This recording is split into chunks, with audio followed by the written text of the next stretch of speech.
इनका नाम क्यों है एडी करंट का? क्योंकि इनका जो शेप होता है वो एडी के जैसा होता है। एडी मतलब क्या होता है?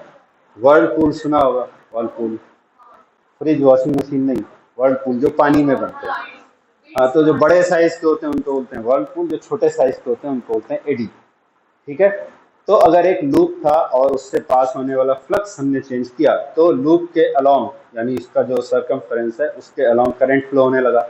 बट अगर लूप नहीं होता, एक ऐसे ही मेटल का पीस होता है, एक ब्लॉक होता है, मान लो कि ये हमारा एक मेटल का ऐसा ब्लॉक होता है, ठीक है, और इसके अंदर से पास होने वाला मैग्नेटिक फील्ड अगर हम चेंज करते, मैग्नेटिक फील्ड की स्ट्रेंथ चेंज करते, या मैग्नेटिक फील्ड को ऐसे ही रखा, इस ब्लॉक को हम लगातार घुमा रहे हैं ऐसे, मतलब कुछ कुछ मूवमेंट कर रहे हैं, तो इसके अंदर से पास होने वाला फ्लक्स कंटिन्यूसली चेंज होगा और फ्लक्स चेंज होने से इसमें ईएमएफ इंड्यूस होगा।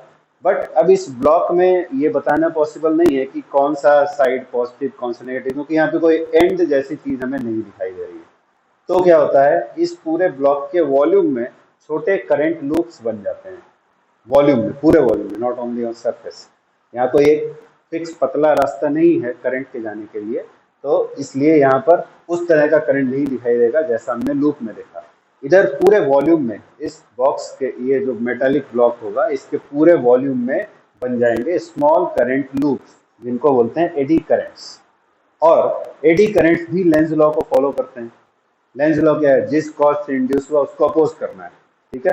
तो यहाँ पर एडी करंट्स का नेचर कैसा होगा? मान लो मैग्नेटिक फील्ड का ये डायरेक्शन है, ठीक है, और इसकी स्ट्रेंथ को हम बढ़ा रहे हैं, डायरेक्शन फिक्स है यानी कि थीटा फिक्स है, एस भी फिक्स है, बट हम मैग्नेटिक फील्ड की स्ट्रेंथ अगर बढ़ाएंगे और ऐसे डायरेक्शन में जा रहा है यानी नॉर्थ इस तरफ है एक्सटर्नल फील्ड का, तो इसमें जो एडी करंट्स बनेंगे यहाँ पर उनका डायरेक्शन कैसा हो जाएगा? कैसा हो जाएगा? नॉर्थ पोल को अपोज करने वाला। मान लो यही हमारा ब्लॉक है, ठीक है, और हमने मैग्नेटिक फील्ड इसमें ऐसे दिया, तो यहाँ जो लूप बनेगा एडी करंट का लूप, वो ऐसे लूप बना मान लो, और उसमें एंटी क्लॉकवाइज डायरेक्शन में करंट होगा जिससे कि नॉर्थ इसका इस तरफ आ जाए, तो हमारे बाहर वाले मैग्नेटिक फील्ड के नॉर्थ को अपोज करेगा। ठीक है। तो एडी करंट्स भी लेंज लॉ फॉलो करते हैं, लेकिन एडी करंट्स की स्ट्रेंथ अगर ज़्यादा हो, यानी जो मैग्नेटिक फील्ड है उसमें वेरिएशन ज़्यादा हो रहा, तेजी से मैग्नेटिक फील्ड चेंज हो रहा हो, ठीक है, तो यहाँ जो एडी करंट्स बनेंगे उनका स्ट्रेंथ भी बढ़ता जाएगा। फर्स्ट लॉ फैराडे का जो फर्स्ट लॉ, इसके अकॉर्डिंग अगर फ्लक्स में चेंज का रेट ज़्यादा है तो ईएमएफ इंड्यूस भी ज़्यादा होगा, तो यहाँ एडी करंट्स का स्ट्रेंथ बढ़ जाएगा। और एडी करंट का स्ट्रेंथ बढ़ जाने से क्या होगा? जैसे हम जानते हैं कि वायर में जब करंट फ्लो होती है, कंडक्टिंग वायर में, तो वायर गर्म हो जाता है, तो यहाँ भी ये, यहाँ वायर तो नहीं है बट इसके पूरे वॉल्यूम में करंट लूप्स बन गए। अब करंट लूप्स की अगर स्ट्रेंथ बढ़ जाए, एडी करंट की स्ट्रेंथ बढ़ जाए, तो ये पूरा वॉल्यूम इसका गर्म होना शुरू हो जाएगा। ठीक है, समझ में आई बात? तो एक तो ये होगा, एडी करंट की हेल्प से हम एक इलेक्ट्रोमैग्नेटिक फर्नेस बना सकते हैं। इलेक्ट्रोमैग्नेटिक फर्नेस में क्या होगा, हम एक अपना मेटालिक ब्लॉक रखेंगे, इसे हमें अगर मेल्ट करना है तो इससे पास होने वाला मैग्नेटिक फील्ड बहुत तेजी से चेंज होना चाहिए। तो ऐसा तेजी से चेंज होने वाला मैग्नेटिक फील्ड कहाँ से आएगा? थ्योरेटिकली दूसरे तरीके भी हो सकते हैं, मैग्नेट को बार बार ऐसे जल्दी जल्दी चलाया जाए, ठीक है, ब्लॉक को घुमाया जाए बहुत तेजी से मैग्नेटिक फील्ड को फिक्स करके। बट जो सबसे प्रैक्टिकल तरीका होता है वो होता है अल्टरनेटिंग करंट की हेल्प से मैग्नेटिक फील्ड इंड्यूस करना, क्योंकि हमने बायो-सैवर्ट लॉ और उस चैप्टर में पढ़ा है कि करंट से मैग्नेटिक फील्ड इंड्यूस हो सकता है। ठीक है, और करंट से मैग्नेटिक फील्ड इंड्यूस करने के लिए अगर हमें यूनिफॉर्म फील्ड चाहिए तो हम सोलेनॉइड यूज कर सकते हैं। दिन पढ़ा था हमने कि सोलेनॉइड अगर है हमारे पास तो सोलेनॉइड के अंदर वाले रीजन में अगर हमने सोलेनॉइड ऐसे बनाया, सोलेनॉइड पूरा बनाने की जरूरत नहीं है, वो तुम्हें मालूम है, अगर करंट मान लो ऐसे जा रहा था सोलेनॉइड के लूप्स में, यहाँ तक ऐसे लूप्स बना दिए, तो अंदर हमें एक यूनिफॉर्म मैग्नेटिक फील्ड मिल जाता है। ये यूनिफॉर्म मैग्नेटिक फील्ड सोलेनॉइड के अंदर हमें मिल जाता है एक्सिस के अलॉन्ग, और इस मैग्नेटिक फील्ड की वैल्यू रहती है म्यू नॉट एन आई। तो B is proportional to I हो जाता है, क्योंकि म्यू नॉट और n क्या है? Number of turns in unit length, and mu naught is permeability of free space, जो यहाँ अंदर सोलेनॉइड के अंदर खाली जगह है। तो B हो जाता है directly proportional to current passing through the solenoid. जितनी स्ट्रॉन्ग करंट होगी मैग्नेटिक फील्ड भी स्ट्रॉन्ग होगा। करंट का डायरेक्शन अगर चेंज कर दोगे, मान लो ऐसे कर दिया नीचे की तरफ, तो नॉर्थ पोल जो अंदर फील्ड है उसका इधर हो जाएगा, यानी फील्ड का डायरेक्शन भी बदल जाएगा। तो इसी बात को हम यूज कर लेते हैं ऐसा मैग्नेटिक फील्ड इंड्यूस करने के लिए जो बहुत तेजी से चेंज होता हो। कैसे? हम यहाँ पे डायरेक्ट करंट मतलब जो एक सर्टेन डायरेक्शन में एक सर्टेन मैग्नीट्यूड से फ्लो होती है, उसकी बजाय हम यूज करें अल्टरनेटिंग करंट। अल्टरनेटिंग करंट हम लोग आगे चैप्टर में पढ़ेंगे, बस उसकी एक प्रॉपर्टी को यहाँ पढ़ लेते हैं। ये अल्टरनेटिंग करंट का ग्राफ होता है, इस तरह से मैग्नीट्यूड चेंज होता है, कंटिन्यूसली मैग्नीट्यूड चेंज हो रहा है, और डायरेक्शन भी देखो, पहले इस डायरेक्शन में था, मान लो कि यहाँ पे हमने जीरो पोटेंशियल माना, इधर पॉजिटिव और इधर नेगेटिव, फिर बाद में पलट जाएगा, नेक्स्ट हाफ में पलट जाएगा, इधर पॉजिटिव इधर नेगेटिव। ठीक है, डिटेल में आगे पढ़ेंगे, अभी इतना समझ लो कि अल्टरनेटिंग करंट जो है उसका मैग्नीट्यूड और डायरेक्शन कंटिन्यूसली चेंज होता है। तो इसकी वजह से अगर अल्टरनेटिंग करंट अगर हमने यूज किया सोलेनॉइड में मैग्नेटिक फील्ड इंड्यूस करने के लिए, तो वो मैग्नेटिक फील्ड का भी मैग्नीट्यूड और डायरेक्शन कंटिन्यूसली चेंज होगा, because magnetic field is directly proportional to current. ठीक है, तो अल्टरनेटिंग करंट जो हमारे घरों में भी सप्लाई आती है, उसकी फ्रीक्वेंसी मतलब एक सेकंड में कितने बार चेंज हुआ, एक सेकंड में कितने साइकिल कंप्लीट किए, उसकी फ्रीक्वेंसी भी अच्छी खासी होती है, 50 हर्ट्ज। 50 हर्ट्ज का मतलब एक सेकंड में 100 बार इधर मैक्सिमम होगा, 100 बार इधर मैक्सिमम होगा। ये यहाँ से यहाँ तक एक साइकिल हुआ ना, एक साइकिल में 2 बार मैक्सिमम हुआ, डायरेक्शन 2 बार चेंज हुआ, यानी एक सेकंड में 100 टाइम्स डायरेक्शन चेंज होता है, 100 टाइम्स जीरो से मैक्सिमम होता है। तो इस तेजी से बदलने वाली करंट की वजह से जो मैग्नेटिक फील्ड होगा that will also keep on changing rapidly, और उस जल्दी जल्दी बदलने वाले फील्ड की वजह से यहाँ जो फ्लक्स पास होगा वो भी तेजी से बदलेगा, और rate of change of flux high होने की वजह से एडी करंट्स का मैग्नीट्यूड ज़्यादा होगा, और ज़्यादा मैग्नीट्यूड के एडी करंट्स फ्लो होने की वजह से ये हमारा मेटेलिक ब्लॉक इतना गर्म हो जाएगा कि ये मेल्ट हो जाएगा। This is known as induction furnace. ठीक है, और भी यूज हैं। आजकल इंडक्शन स्टोव लगभग हर घर में मिलता है। इंडक्शन स्टोव में कैसे तुमने यूज किया होगा, तो कैसे काम करता है मालूम है? इंडक्शन स्टोव जो एक पहले हीटिंग एलिमेंट वाला स्टोव होता था, प्लग लगा दो और एक वायर गर्म होकर रेड हो जाएगा, फिर उसके ऊपर हम अपना जो भी कंटेनर है, पानी गर्म करना है, चाय बनाना है, जो भी है, उसको रख देते थे, तो उस हीटिंग एलिमेंट से निकलने वाली हीट से वो गर्म होता था। लेकिन इंडक्शन स्टोव में कोई हीट जनरेट नहीं होती है। स्टोव को अगर तुम ऑन करके छोड़ दो तो वो कभी गर्म नहीं होगा। यूज किया इंडक्शन स्टोव? कोई बात नहीं, इसको मौका मिले तो देखना कैसे होता है। इंडक्शन जैसे दूसरे स्टोव उनको ऑन करके अगर छोड़ दो तो वो गर्म हो जाएंगे, बट इंडक्शन स्टोव गर्म नहीं होता है। पहली बात तो काम भी नहीं करता, अगर उसके ऊपर से तुमने बर्तन हटा लिया तो ऐसी उसमें सेटिंग कर देते हैं कि वो काम नहीं करे। ठीक है, बट अगर मान लो करता तो भी वो गर्म नहीं होगा जब तक तुम उसके ऊपर बर्तन गर्म होगा बट स्टोव गर्म नहीं होगा। तो फिर बर्तन को गर्मी कहाँ से मिली? तो इसका आंसर है कि इंडक्शन स्टोव की जो प्लेट है, ऊपर ग्लास की प्लेट लगा देते हैं, क्योंकि वो उतनी ज़्यादा गर्म नहीं होती कि कोई छू ले तो उसको गर्मी लग जाए। एक्चुअली स्टोव गर्म नहीं होता है, स्टोव की प्लेट के नीचे कॉइल रहता है और कॉइल में करंट फ्लो कराते हैं। ऐसे फ्लैट स्टोव है, नीचे कॉइल है।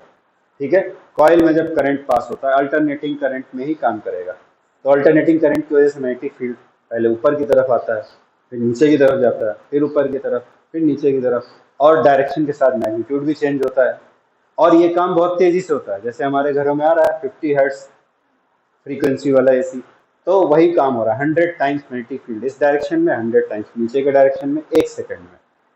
तो इस मैग्नेटिक फील्ड में अगर हम रख देते हैं अपना सॉस पैन या फ्राइंग पैन, कुछ भी, तो फ्राइंग पैन के जो बेस है उसमें मैग्नेटिक फील्ड ऐसे जा रहा है, फिर ऐसे जा रहा है, फिर ऐसे जा रहा है, कंटिन्यूसली एक सेकंड में 100 टाइम्स डायरेक्शन बदल रहा है, मैग्नीट्यूड भी बदल रहा है।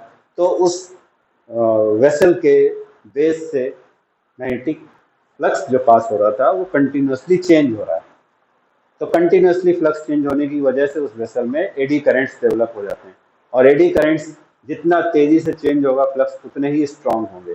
तो एडी करंट्स की वजह से वो बेस हो जाता है गर्म, और फिर उसमें रखा हुआ खाना भी गर्म हो जाएगा। ठीक है, और उस वेसल की गर्मी की वजह से, यहाँ उल्टा होता है, बाकी में स्टोव से वेसल को गर्मी मिलती, बट यहाँ उल्टा है। वेसल से स्टोव को गर्मी मिल जाएगी, यानी जो जो सरफेस कांटेक्ट में वो गर्म हो जाती है। क्यों गर्म हो जाती है? क्योंकि जो वेसल था उसका बेस गर्म हो गया, ठीक है। बट स्टोव ने अपने आप को गर्म नहीं किया है, स्टोव कभी गर्म नहीं होगा, ऑन करके छोड़ दो वो गर्म नहीं होगा, ठीक है।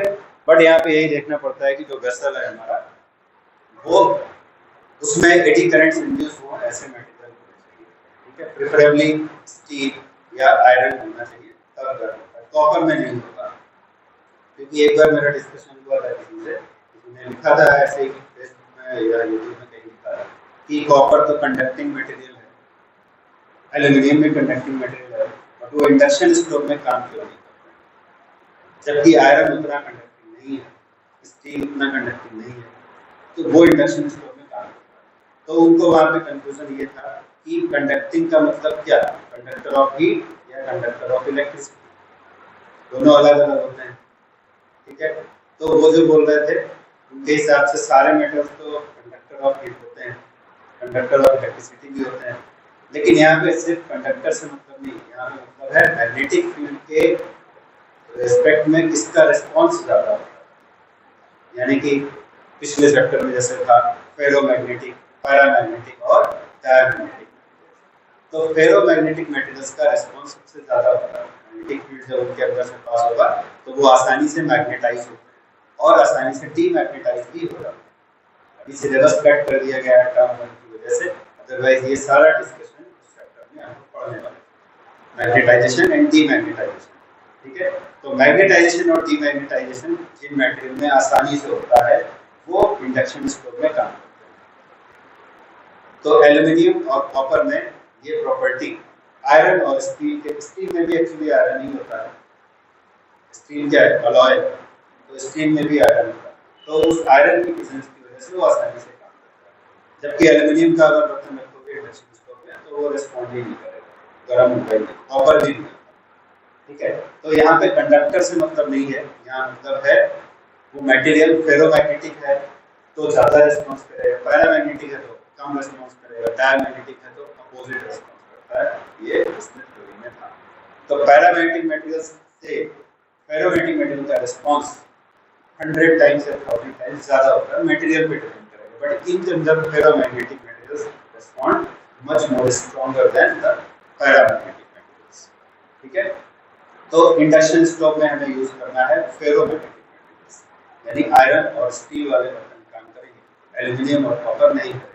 तो कंडक्टिविटी से कोई लेना देना नहीं, क्योंकि इंडक्शन स्टोव करंट पास नहीं कराता है बर्तन से, करंट पास होने की वजह से गर्म नहीं होते हैं, तो फ्लक्स में चेंज की वजह से बार बार मटेरियल का मैग्नेटाइजेशन और डीमैग्नेटाइजेशन होता है, ठीक है। तो एडी करंट्स के और भी बहुत सारे एप्लीकेशंस हैं, जैसे इलेक्ट्रोमैग्नेटिक ब्रेकिंग, जो इलेक्ट्रिक ट्रेन्स होते हैं, ये एग्जाम में आते हैं इसलिए हम लोग डिस्कस कर रहे हैं। इलेक्ट्रोमैग्नेटिक ब्रेकिंग कैसे होता है, तो वहाँ पर ये एडी करंट्स का एप्लीकेशन इस तरह से होगा। ट्रेन के व्हील्स का जो एक्सल है, एक्सल एक सिलेंडर शेप का होता है, मोटा सा आयरन का सिलेंडर। अगर हम साइड व्यू देखें तो ये ट्रेन का व्हील और यहाँ पर इसका एक्सल, ठीक है। तो व्हील के साइड में तो कुछ नहीं दिखेगा, व्हील के बैक साइड में एक्सल तो इस एंड से उस एंड तक जाता है, तो एक्सल के चारों तरफ ये व्हील वाली मतलब एक्सल था, एक्सल के चारों तरफ ऐसे मैग्नेटिक फील्ड रहता है। हम यहाँ पे मैग्नेट बना दे रहे हैं बट मैग्नेट नहीं होते हैं, वो इलेक्ट्रोमैग्नेट्स।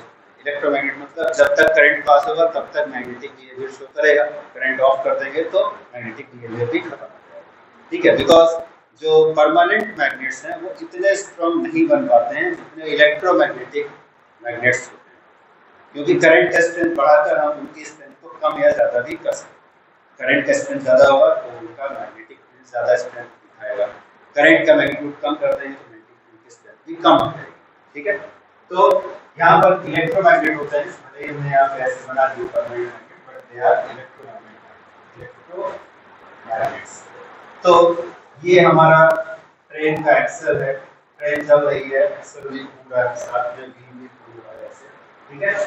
जब हमें ब्रेक लगाना होगा तो हम इलेक्ट्रोमैग्नेट का स्विच ऑन कर देंगे, तो इस रीजन में एक मैग्नेटिक फील्ड आ जाएगा, और मैग्नेटिक फील्ड में ये एक्सल तेजी से घूम रहा है, तो इसके अंदर से पास होने वाला फ्लक्स चेंज होने लगेगा, फ्लक्स चेंज करने के क्या क्या तरीके, या तो मैग्नेटिक फील्ड को चेंज करो, या area of cross section change करो, या एंगल चेंज करो। सबसे इजी होता है एंगल चेंज करना, क्योंकि हमें मैग्नेट एक जगह फिक्स कर दिए, कॉइल का एरिया भी फिक्स कर दिया, अब बस उसको रोटेट करते रहो, जैसा कि जनरेटर में होता है, जितने पावर प्लांट होते हैं सब में होता है, ठीक है, उसका हम लोग आएंगे बाद में। तो यहाँ मैग्नेटिक फील्ड आ गया पूरे, मैग्नेटिक फील्ड की वजह से ये एक्सल इसमें घूम रहा है और ये सॉलिड मेटल है, तो इसकी वजह से इसके अंदर एडी करंट्स डेवलप हो जाएंगे। And eddy currents follow Lenz law, और लेंज लॉ क्या है, जिस कॉज से इंड्यूस लॉ को अपोज करो। कॉज क्या है, एक्सल का घूमना, तो इस कॉज को अपोज करेंगे एडी करंट्स, और अल्टीमेटली इस एक्सल का घूमना रुक जाएगा और ये कहलाएगा इलेक्ट्रोमैग्नेटिक ब्रेकिंग।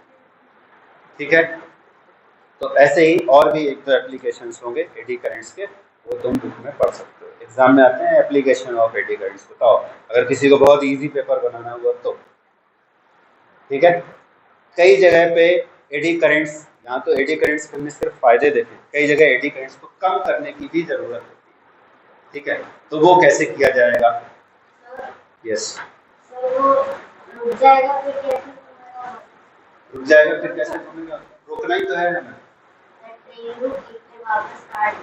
ट्रेन रुक गई तो हमने इलेक्ट्रोमैग्नेट्स को ऑफ कर दिया। हाँ, इसीलिए इलेक्ट्रोमैग्नेट यूज किए ना। अगर परमानेंट मैग्नेट यूज करेंगे तो जैसे ही ट्रेन दोबारा चलना शुरू होगी तो एडी करंट्स फिर अपोज करने लगेंगे। सर वो ट्रेन रुक गई, मैग्नेटिक फील्ड रुक जाएगी? नहीं, मैग्नेटिक फील्ड उस पर डिपेंड नहीं करता है ट्रेन के चलने पे या नहीं चलने। मैग्नेटिक फील्ड तो इधर से इलेक्ट्रोमैग्नेट है ना, इधर स्विच ऑन किया, इधर से करंट आया, यहाँ इलेक्ट्रोमैग्नेट एक्टिव हो गए, यानी इनका मैग्नेटिक फील्ड आ गया। स्विच ऑफ कर देंगे, इनका मैग्नेटिक फील्ड भी खत्म हो जाएगा, क्योंकि यह इलेक्ट्रोमैग्नेट जब खत्म हो जाएगा तो फिर से रोटेट करना। हाँ, तो फिर एक्सेल फ्री हो गया ना, ट्रेन चलेगी तो घूमना शुरू हो जाएगा। अगर हम मैग्नेटिक फील्ड ऑन रख के घुमाएंगे तो एडी करंट इसके घूमने को अपोज करेंगे और ट्रेन को चलने में डिफिकल्टी होगी, यानी ब्रेक ऑन करके गाड़ी को चला नहीं सकते ना। तो यहाँ पे ब्रेक ऑफ कैसे होता है, इलेक्ट्रोमैग्नेट का मैग्नेटिक फील्ड ऑफ कर दो तो ब्रेक ऑफ हो जाएगा। ठीक है, तो एडी करंट्स को कई बार घटाने से भी फायदा होता है। एडी करंट्स को कम कैसे किया जाए, इसका तो हमारे एनसीईआरटी में अच्छा सा डायग्राम भी बना हुआ है। इसमें क्या लिखा है, या ये वाला जो डायग्राम है एडी करंट्स के रेजिस्टेंस को डेमोंस्ट्रेट भी करता है। ऐसा भी कर सकते हैं, ऐसा भी कहा जा सकता है कि मान लो हमारे मैग्नेट्स, ठीक है, ये मैग्नेटिक नॉर्थ और इधर है साउथ, ऐसे।